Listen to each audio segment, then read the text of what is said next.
Malam tadi, langit Iran tidak tidur, tidak tenang dan tidak damai kerana api dari peluru berpandu Amerika Syarikat membakar bukan sahaja bumi tetapi juga jiwa-jiwa yang sedang bersujud dalam tahajud. Serangan bermula 2:14 pagi waktu Tehran apabila lebih 170 peluru berpandu Tomahawk dilancarkan dari kapal perang Amerika USS Dwight D. Eisenhower di Teluk Parsi. Sasarannya pusat kawalan udara, kemudahan pertahanan dan malangnya 3 hospital dan sebuah universiti turut terkena serpihan bom. Amerika menyebut ini sebagai tindakan pencegahan, kononnya untuk melemahkan kekuatan balistik Iran. Tetapi realitinya, Iran tidak menyerang Washington, tidak menjatuhkan drone di California. Iran hanya membalas dendam atas serangan Israel ke atas konsulatnya di Syria yang telah membunuh 7 pegawai tertinggi IRGC termasuk Brigadier General Muhammad Zahedi. Mengapa dunia diam? Bukankah itu juga pelanggaran kedaulatan?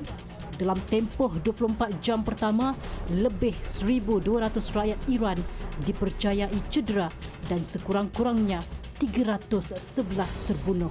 Ia termasuk 48 kanak-kanak dan 12 pelajar universiti yang sedang menghadiri kelas malam. Kota suci Qom, tempat ulama dan para hufaz Al-Quran juga tidak terlepas dari gegaran peluru berpandu. Rumah ibadat rosak, sekolah tahfiz musnah dan Masjid Al-Khawsar di Isfahan terbakar kerana hentakan bom gelombang udara. Presiden Amerika Syarikat Donald Trump menganggap serangan yang sangat berjaya ke atas 3 tapak nuklear Iran termasuk kemudahan pengayaan uranium bawah tanah penting di Fordo. Satu muatan penuh bom berjaya digugur ke atas Fordo. Juga di kawasan Natanz dan Isfahan. Fordo dianggap sebagai jantung program nuklear Iran selain Natanz. Namun Iran bukan bodoh. Republik itu telah lama meramalkan Amerika atau sekutunya akan menyasarkan program nuklearnya di Fordo, iaitu sasaran utama. Sebagai persiapan awal, Iran telah membuat pelindung tambahan, pelan pemindahan pengayaan dan ancaman balas diplomatik atau pejuang. Our objective was the destruction of Iran's nuclear enrichment capacity and a stop to the nuclear threat posed by the world's #1 state sponsor of terror.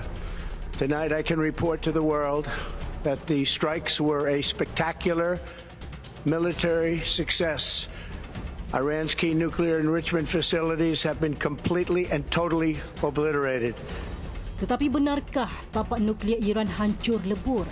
Struktur itu sangat kukuh, malah ia terletak 80 hingga 90 meter di bawah gunung, dibina untuk tahan serangan udara. Ada bahagian bawah tanah diperkuat konkrit setebal 2.5 meter dengan sistem pintu keluli dan ruang labirint. Saiz reaktor juga bersaiz amat besar. Peluru berpandu biasa seperti Tomahawk tidak cukup kuat. Hanya GBU-57 bunker buster dari pengebom B2 yang boleh tembus dan itu pun tidak menjamin kehancuran 100%. Setakat ini tiada bukti visual atau satelit tunjuk kemusnahan total. Tiada imej satelit daripada agensi antarabangsa seperti IAEA, Planet Labs, Maxa yang menunjukkan tapak-tapak ini musnah sepenuhnya. Malah Iran juga telah mengaktifkan semula aktiviti pengayaan uranium di tapak alternatif. Republik itu dipercayai ada lokasi pengayaan rahsia yang tidak diisytiharkan kepada IAEA. Jadi menghancurkan 3 tapak rasmi belum cukup. Selepas serangan Stuxnet 2009 hingga 2010 dan pembunuhan saintis nuklearnya, Iran berkali-kali menggandakan keselamatan dan pendua sistem. Mereka juga menggunakan sistem backup dan penyebaran teknologi ke lokasi berasingan. Dalam erti lain, walau satu tapak musnah, program mereka tak lumpuh sepenuhnya.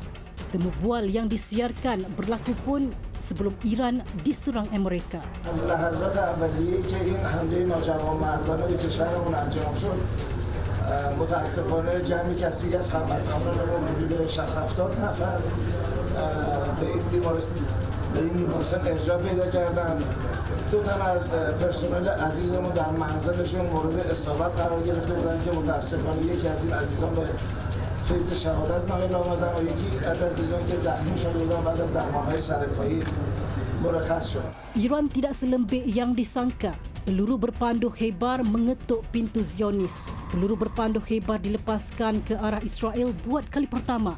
Amerika menyebut Iran ekstrim. Tapi siapa yang menjatuhkan bom di Iraq, Syria, Libya, Afghanistan dan kini di Iran? Dunia boleh membakar rumah kita, tetapi tidak akan pernah mampu membakar iman kita.